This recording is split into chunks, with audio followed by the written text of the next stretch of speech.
are the powers that be involved, informed, okay, and are they paying lip service, or it, because it needs the whole organization to be able to dance. If it's just one level that's doing, and I think a lot of you out there who do project management and program management are doing good jobs, but you're kind of a subversive culture within the line organization that's doing the best it can. I heard a quote from Deming, the godfather of quality management, who said, I think the quote goes somewhat to this effect, a bad system will always trump the intentions of a good individual. Okay, so you can understand the value of integration, but if it's not supported from up above, or at least let off the leash, the system. If it's not let off the leash, it will only have so much validity. Wow.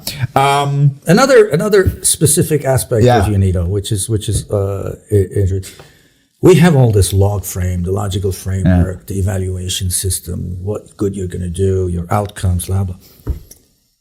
But at the end of the day, everybody is evaluated on one thing. Which is? How much money you spent. Ooh. It's called the PAD syndrome. Tell us what the PAD syndrome is. I don't even remember what PAD stood for. Project something document. It doesn't matter. The PAD syndrome is this. You get a project. Your project is approved. You have a budget, and you have an implementation plan that says you're going to do this, this, and this in the course of the year, and you're going to spend this much money. And all the projects together, you have the program, so you have a plan of how much you're going to implement in the course of the year. At the beginning of the year, we all talk about all the good things we're going to do, all the SDGs we're going to address, and all the outcomes we're going to work for. We come to the end of the year. Did you spend all your budget or not? It's not were you able to achieve your outputs that's secondary or with tertiary. Fewer incomes. Were you more efficient than you? No. Did you spend all the money that was given to you? Because if you didn't, we're not going to give you that much next year. Yeah, you did. You failed. You failed. You failed, even if you did the greatest job since the beginning of time. Exactly.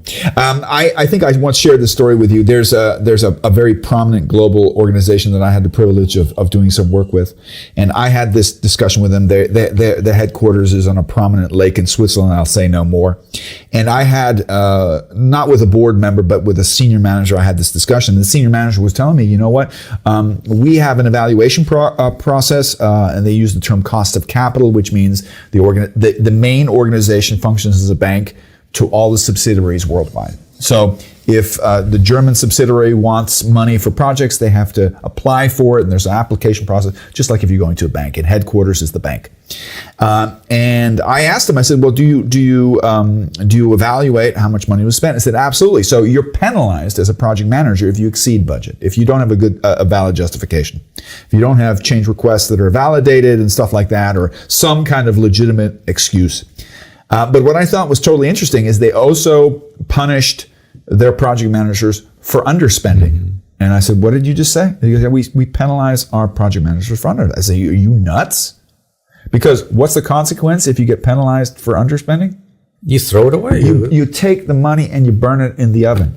Okay. As you get close to the end. Now, just to be fair, because I empathize with senior managers who have to evaluate. He explained it to me from their perspective. He said, "Listen, he gave me a number. I forget what it was. A huge number, something like it's 100 million euros annually that this organization, and they're responsible to their shareholders at the end of the year what their spending was. They said we have about 100 million that's designated for projects, but is either not used or underused." Mm-hmm. And we're liable because they expect interest on that. It's opportunity cost. And I said, I understand, but quite honestly, that 100 million should be on the profit side. Yeah.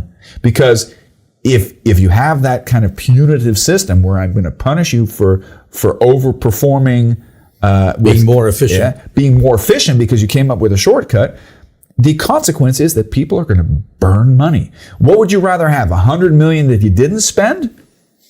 Okay? Or 100 million that somebody throws out the window just so they don't get penalized? This is a huge topic that I think still requires a whole bunch of awareness on a corporate and on an NGO basis. Yeah.